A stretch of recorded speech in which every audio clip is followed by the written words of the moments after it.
Olá, vamos continuar com a nossa exposição sobre o último capítulo dessa obra da Madame Helena Blavatsky, A Chave para a Teosofia. No caso, essa edição feita pela editora Teosófica, A Chave para a Teosofia.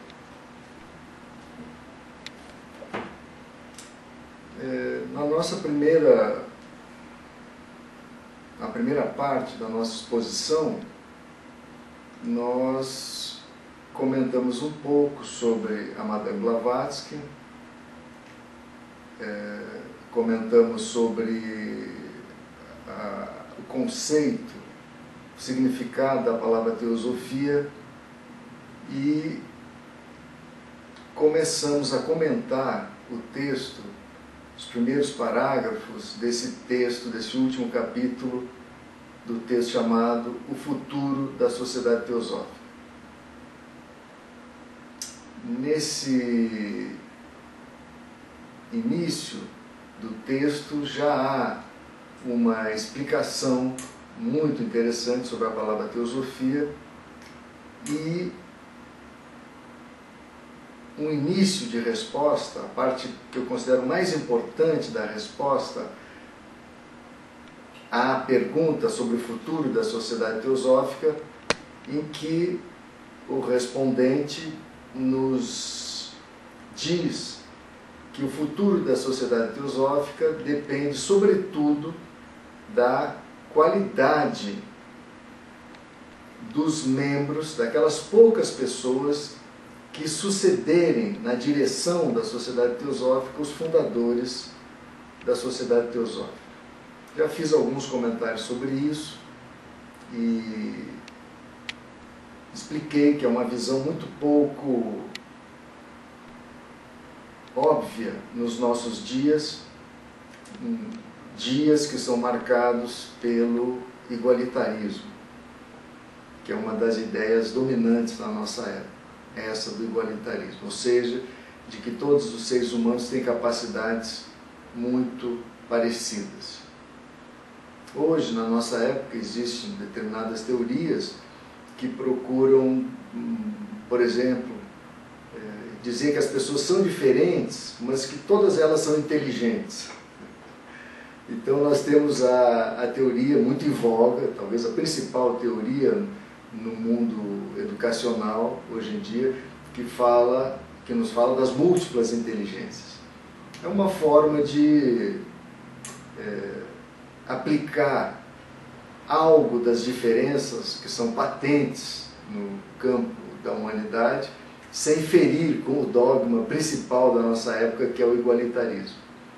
Enfim, a educação no nosso mundo está do jeito que está, uma fábrica de fazer pessoas não apenas muito ignorantes, mas sobretudo muito infelizes, muito conflituosas.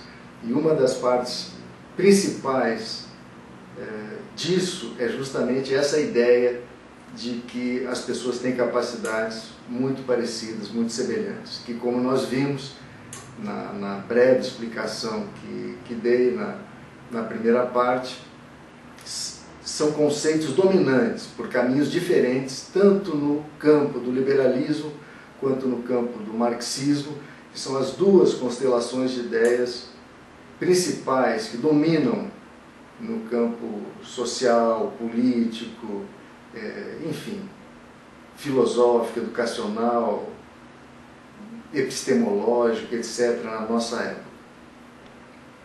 Então hoje vamos continuar olhando para o texto e tecendo alguns comentários conforme nós pudermos. Vamos lá então, Marco, vamos para o nosso texto, pedindo que a Madame Blavatsky seja caridosa com a nossa capacidade de comentar o seu texto, que, como eu disse também na primeira parte da nossa exposição, é um texto que eu acredito que ela foi apenas a pena que é um texto que vem dos seus chefes, dos seus mestres. É a hipótese que nós temos. Então, comentamos os primeiros parágrafos, em que ela responde sobre a teosofia, simulando um erro, né, na pergunta em que o perguntante diz que espera da teosofia no futuro, quando na verdade ele estava questionando sobre o futuro da sociedade teosófica. Nós já comentamos sobre isso, vamos adiante. E a pessoa continua perguntando, mas por quê? Eu entendo que as pessoas devam ser altruístas, dedicadas, mas por que o conhecimento? Eu quero voltar um pouquinho para comentar um aspecto adicionalmente, ainda nesse parágrafo, quando a pergunta é, mas por que o conhecimento?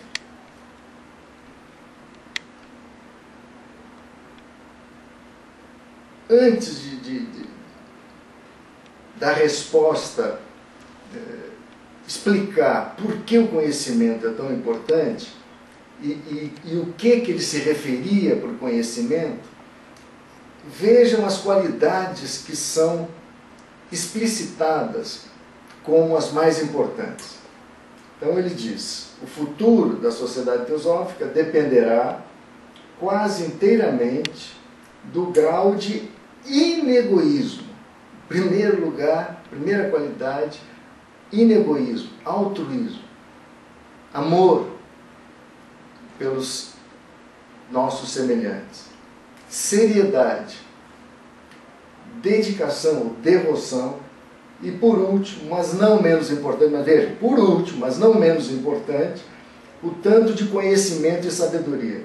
Mas é muito interessante, eu gostaria de, assim, em síntese, dizer que, na verdade, o que o respondente está nos dizendo é que o futuro da sociedade teosófica dependerá do tanto de teosofia, no sentido verdadeiro que nós estamos procurando enfatizar aqui, que estiver contido na consciência, na mente, no coração, daquelas poucas pessoas que tiverem a responsabilidade, ou que tenham tido, que nós já estamos falando do passado, a sociedade já tem 100 e poucos anos de existência, daquelas pessoas, né, que tenham tido a responsabilidade de suceder aos fundadores na liderança, na direção do trabalho da sociedade teosófica.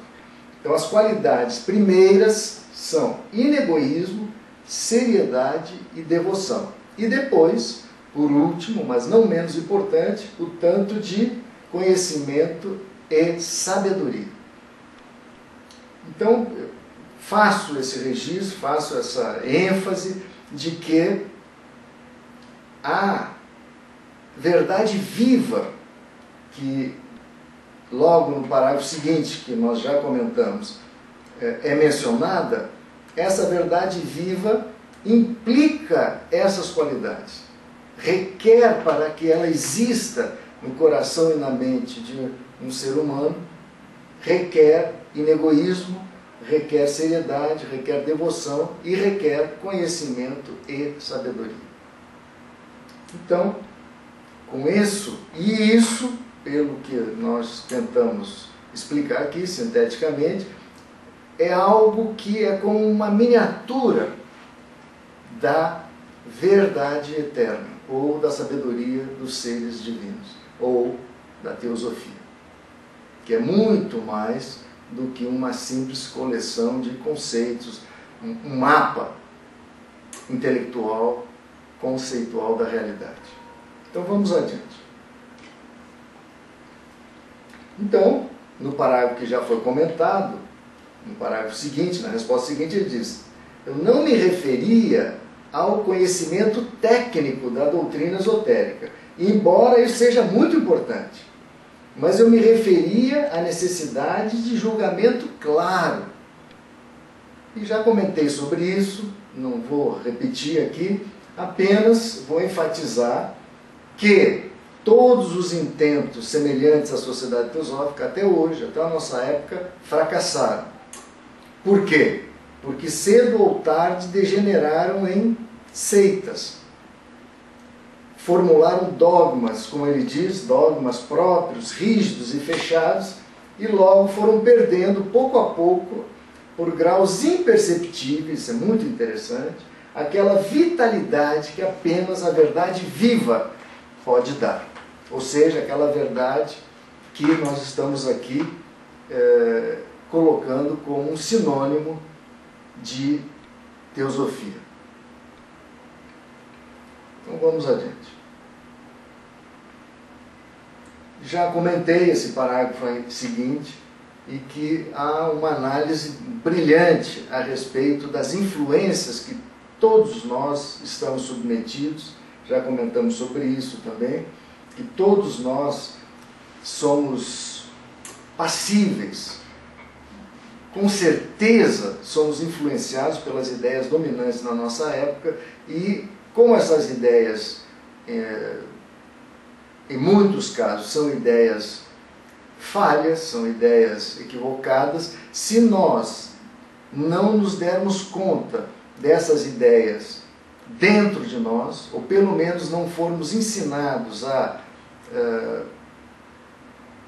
perceber quando estamos sendo vítimas dessas influências nocivas, nós, se formos líderes de uma sociedade, seja uma sociedade como uma sociedade teosófica, ou seja, uma sociedade maior ou menor do que essa, ou mesmo nas nossas vidas individuais, nós não escaparemos de ficar encalhados do ponto de vista de uma vida criativa, de uma vida útil, de uma vida amorosa, ficaremos encalhados e permaneceremos como um casco de um navio à mercê das ondas para apodrecer e morrer. Isso é uma verdade muito bem colocada nesse parágrafo.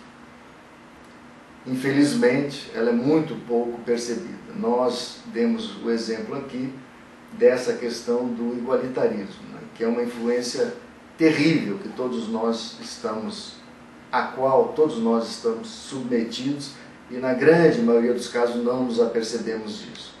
O próprio conceito de fraternidade universal, que nós rapidamente comentamos naquela obra que escrevemos tempos atrás e que está na íntegra e na internet, ele depende, para uma boa compreensão, de que a unidade subjacente a tudo, aos indivíduos e ao universo como um todo, ela se manifesta nesse mundo que nós vivemos, que podemos admitir, é um mundo cheio de ilusões. Ela se manifesta através de uma extraordinária diversidade de todos os tipos. E a espécie humana não escapa dessa extraordinária diversidade. Nós vemos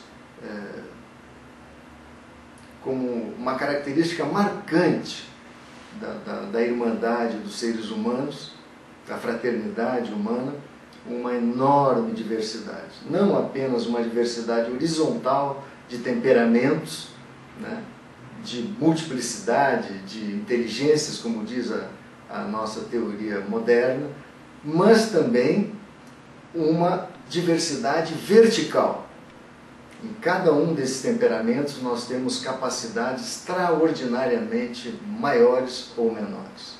Essa é a realidade, que a nossa época insiste em não querer compreender.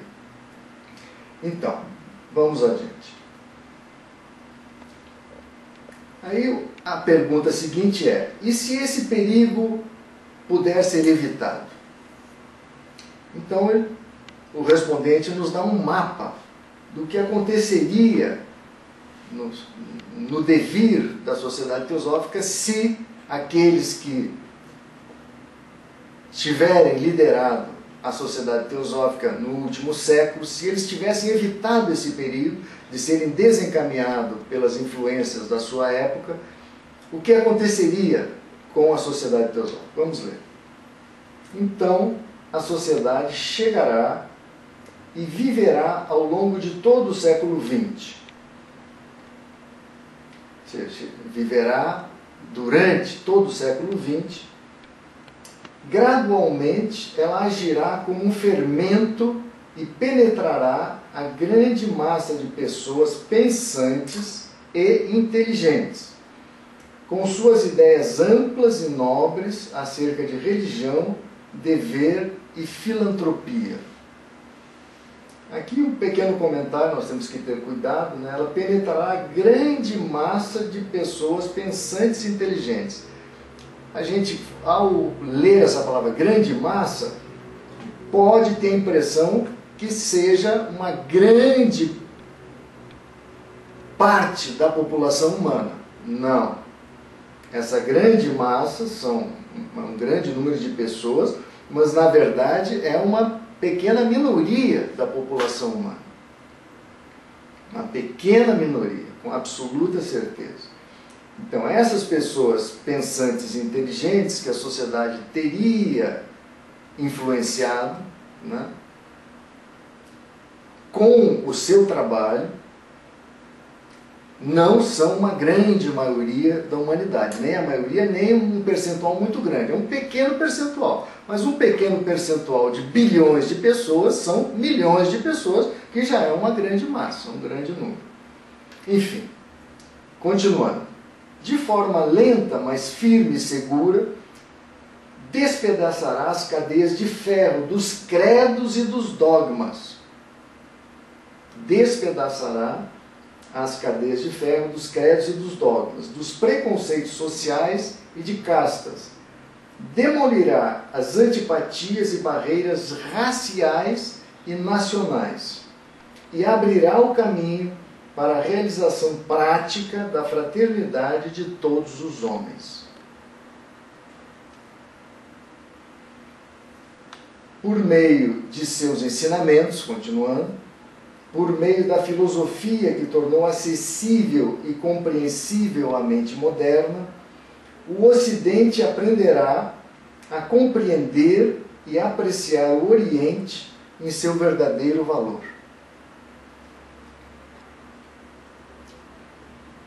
Vou continuar a leitura e depois eu volto a comentar.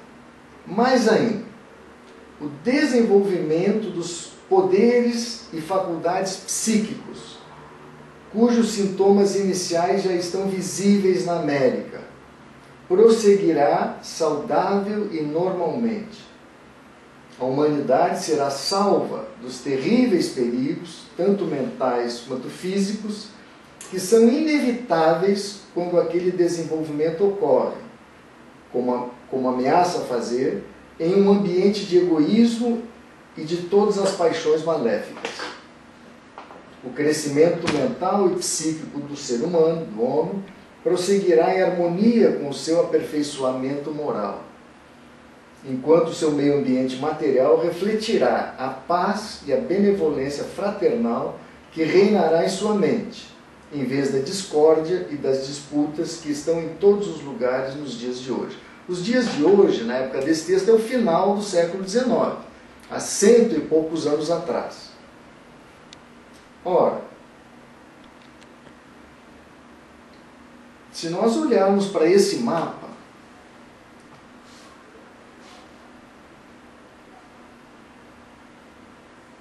é mais do que suficiente, e olharmos para o mundo de hoje, com todos os seus conflitos, é mais do que suficiente para nós vermos que alguma coisa no trabalho da Sociedade Teosófica não funcionou.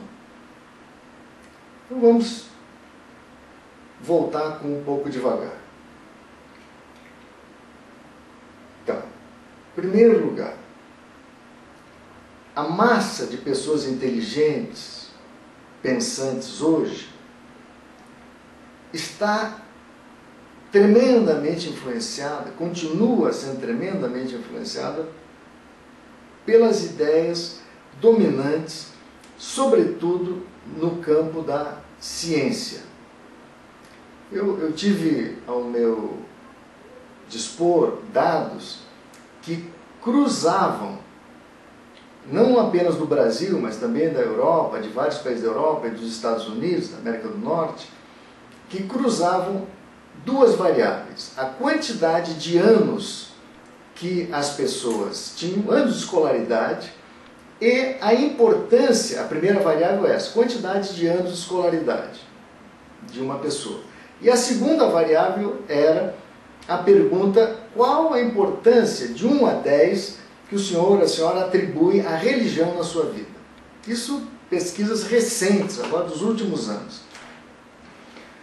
Algumas dessas pesquisas eu mesmo participei, realizei e confirmou os outros dados que eu já dispunha de outros pesquisadores. Portanto, são dados absolutamente confiáveis. E as duas variáveis, talvez para surpresa de muitos, elas se comportam de uma maneira inversamente proporcional. Ou seja, quanto maior o número de anos de escolaridade de uma pessoa, menor a importância que ela atribui à religião na sua vida. Isso agora, na época que nós estamos vivendo, início do século XXI. Portanto, 100 e poucos anos depois da Sociedade Teosófica ter sido fundada. Ou seja, as pessoas inteligentes, pensantes na nossa época, na sua grande, esmagadora maioria, atribuem pouquíssima importância à religião. Ou seja, quanto maior o número de anos de escolaridade de uma pessoa, menor a importância que ela atribui à religião na sua vida. Isso é um dado que demonstra claramente que as ideias que a Sociedade Teosófica deveria ter difundido, impregnado aquela massa de pessoas inteligentes e pensantes a respeito de religião, não aconteceu. Não houve essa difusão de conhecimento. Religião hoje é vista pela maioria esmagadora das pessoas pensantes como algo sinônimo de superstição, sinônimo de conhecimento pré-científico e assim por diante. Então, e isso é algo trágico para a sociedade. Trágico por quê? Porque a ciência dos nossos dias ainda é tremendamente superficial no que diz respeito ao ser humano, às realidades profundas do ser humano e do universo.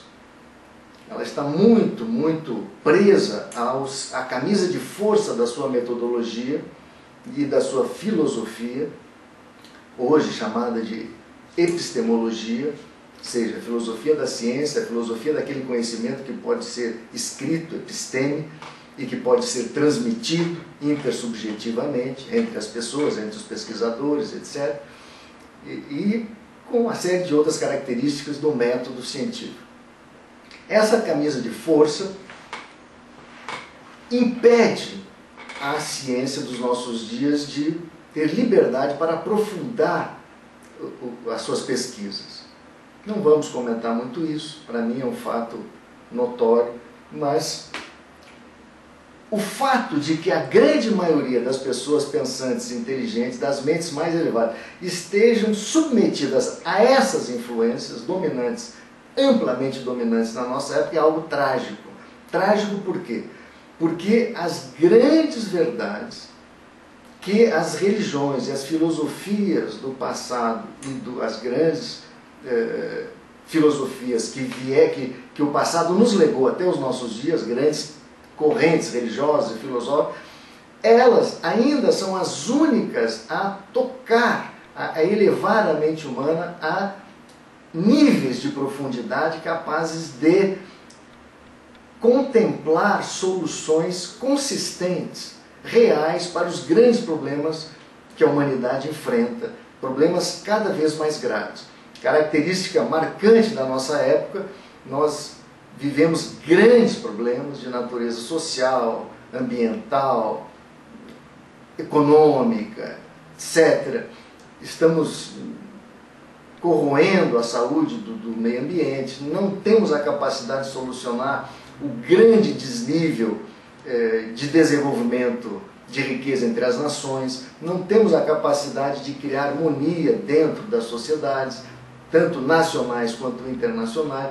Então, sobre todos os aspectos que nós olharmos, nós estamos gerando problemas imensos, para os quais nós não temos capacidade. A ciência da nossa época, que se acha tão maravilhosa, não tem capacidade de oferecer soluções consistentes para esses problemas. Onde nós poderíamos e temos conhecimentos e diretrizes, orientações próprias para oferecer soluções a esses problemas, na época que nós vivemos, é justamente nas filosofias e religiões, nas grandes tradições religiosas e filosóficas, desde que elas sejam interpretadas de uma forma, vejam bem, o juízo claro, de uma forma despida, liberta dos preconceitos, das ideias dominantes na nossa época.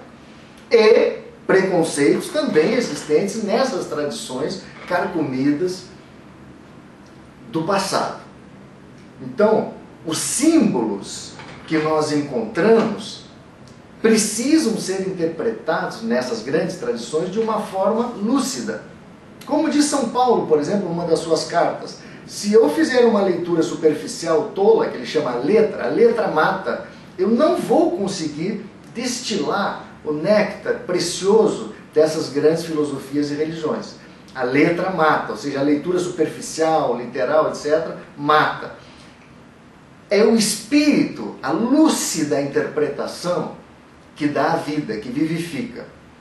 Então, se nós, na nossa época, não temos essa capacidade, que a sociedade teosófica, através dos seus objetivos, deveria criar um ambiente propício para o florescimento desta visão interpretativa que olha para as diferentes religiões em comparação com as filosofias e com a ciência, sem desprezar os méritos da logicidade, do rigor empírico das ciências contemporâneas, sem desprezar isso, mas através do método analógico comparativo, olhar de uma forma não viciada, não preconceituosa, não viciada pelos preconceitos da nossa época e pelas superstições do passado, olhar para as grandes tradições filosóficas e religiosas de uma forma livre, de uma forma clara, de uma forma... Aí nós encontraríamos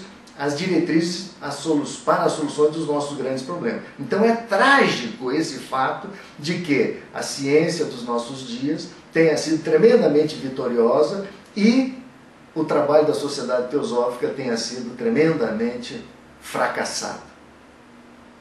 Então, esse primeiro parágrafo já nos indica, se nós tivermos a capacidade, se nós não formos viesados na nossa análise, já nos indica claramente que o que se esperava da sociedade teosófica não aconteceu.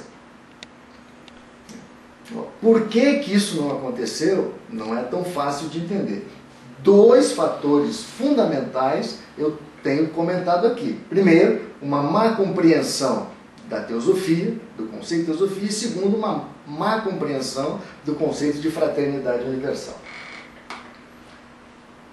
Que, para quem conhece, né, a sociedade teosófica é algo óbvio. Bem, então, esse caminho para a realização prática da fraternidade de todos os homens continua hoje, tanto ou mais distante da realidade quanto era 100 anos atrás.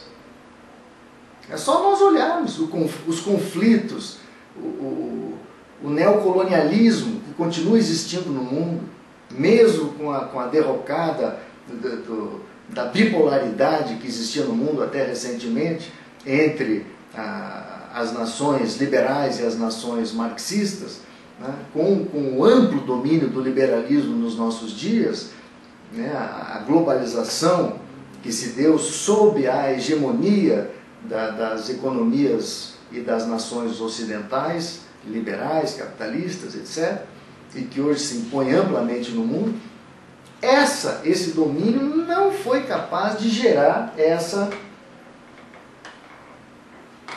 esse rompimento dessas barreiras raciais e nacionais. Nós vemos o fanatismo religioso amplamente ocorrendo no mundo até os nossos dias. Então, fica patente que as coisas não caminharam do jeito que se esperava que caminhasse. Então fica patente que a sociedade não conseguiu impregnar a massa das pessoas pensantes e inteligentes com os seus princípios. É lógico, para uma pessoa como eu, quando olho para o que aconteceu, me parece muito lógico que isso não tenha acontecido. Por quê? Porque a sociedade teosófica, os líderes da sociedade teosófica nem sequer entenderam a moral, o significado, a importância do trabalho que eles tinham que realizar. Ora, se eles mesmos não compreenderam de uma forma razoável, consistente isso, como iam oferecer aos demais aquilo que eles mesmos não possuíam? Impossível. A sociedade só poderia ocorrer o que realmente ocorreu, de ficar encalhada num banco de areia mental e não ter essa capacidade de realizar o seu trabalho. Então, a meu juízo, isso não foi realizado, sobretudo por esse fato, porque aqueles a quem tocou a responsabilidade de seguir os fundadores não tiveram essas qualidades, né? De altruísmo, de devoção e, por último, mas não menos importante, de juízo claro, de sabedoria e de visão clara. Vamos adiante. Então, aí no segundo parágrafo aqui, ele nos fala do desenvolvimento das capacidades psíquicas. O que nós vemos, isso aqui é outra coisa patente na nossa época. A coisa mais evidente hoje é a confusão que se faz, que as pessoas, né, pensantes, inteligentes da nossa época, a confusão que elas fazem. Já não me refiro à massa, que ainda está submetida às religiões tradicionais, não me refiro à grande maioria dos seres humanos, me refiro àquela elite pensante, né? Que é uma pequena parcela da população mundial, porém é a parcela que determina tudo no devir da população mundial, no devir das sociedades mundiais. Então, hoje é patente que essas pessoas confundem completamente desenvolvimento psíquico com espiritualidade. E isso é simplesmente terrível. Isso acarreta perigos imensos que nós estamos enfrentando na nossa época. Quando uma parcela importante da elite pensante da nossa época, aquela parcela que tem algum grau de liberdade do materialismo cientificista e olha para o desenvolvimento das faculdades psíquicas, que é algo que está gradualmente ocorrendo, não apenas na América do Norte, talvez principalmente lá, mas não apenas lá, porém em todo o mundo, no nosso país, por exemplo, Brasil, né, com todas as formas inúmeras de mediunismo e religiões sincréticas que usam o mediunismo como uma forma importante do seu desenvolvimento, para não falar em outras correntes do que eu chamo do novaerismo da nossa época, que buscam conhecimentos do Oriente ou mesmo da nossa realidade, centrando o seu foco na questão do desenvolvimento das faculdades psíquicas. Poderia dar inúmeros exemplos, não vou dar por questão do tempo. Mas o que é patente é que as pessoas, mesmo aquela elite pensante da nossa época, inteligente, assim chamada da nossa época, não consegue olhar com clareza a diferença entre desenvolvimento psíquico e espiritualidade. Não consegue justamente porque não lhes foi ensinado isso. Eles têm uma base completamente falsa de preconceitos que estão dominando a sua mente e olham para essa fenomenologia psíquica influenciados por esses preconceitos dominantes em suas mentes. Preconceitos, sobretudo, igualitaristas, cientificistas, materialistas. Ó, quando esse olhar tão bisonho, tão nécio, olha para a fenomenologia psíquica, o tipo de intercomunicação que se estabelece é desastrosa, que é o que nós vemos hoje. Uma confusão, para resumir, total entre o que seja espiritualidade, real desenvolvimento das faculdades espirituais, intuicionais, superiores da alma humana, em comparação com os desenvolvimentos das nossas faculdades psíquicas, que são faculdades da nossa mente concreta e do nosso veículo emocional. Não tenho tempo aqui para aprofundar isso, mas isso é um fato patente. Para a pessoa que entende um pouco disso, é claro que isso é o que está acontecendo no mundo de hoje. Então, de novo, os perigos que a sociedade teosófica, através da sua influência, poderia ter auxiliado a humanidade a impedir, não impediu. Esses perigos estão patentes, perigos tanto mentais, ou seja, de estupidez mental, quanto de enfermidades e disfunções físicas de todos os tipos. Então, esses perigos que são inevitáveis quando o desenvolvimento das faculdades psíquicas ocorre, como ameaça fazer e como está fazendo, em um ambiente de egoísmo e de todas as paixões maléficas, que é o ambiente que nós vemos hoje dominando a mente das nossas elites, um ambiente de egoísmo, de individualismo, né, que é o dogma da nossa época, muito atrelado a essa questão do igualitarismo, ou seja, todo mundo pode, todo mundo sabe, todo mundo pode, desde que tenha boas condições. Então há um reforço extraordinário à ideia de igualitarismo. Qualquer coisa gregária, qualquer coisa de natureza mais social é muito desprezada em direção a esforços individualistas. É o que nós vemos. E paixões maléficas de todos os tipos. A busca do dinheiro, a busca da fama, a busca do poder, a busca da sensualidade, dos poderes de todos dos prazeres de todos os tipos. Então, infelizmente, o que nós vemos hoje é, a julgar por essa descrição que nos foi falada, é um fracasso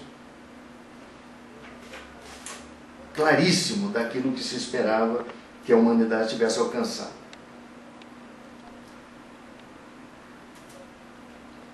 Bem, acho que o tempo já se foi, que eu gostaria de ter usado nessa exposição, e vamos deixar para comentar a próxima pergunta. Só vou colocar a pergunta no ar.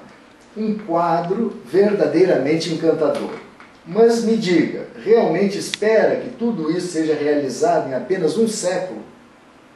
E o respondente diz, dificilmente. Se ele não dissesse isso, dificilmente, eu desconfiaria muito que é um ser de estatura evolutiva como aqueles que eu acredito que responderam essa pergunta, que tivesse respondido isso.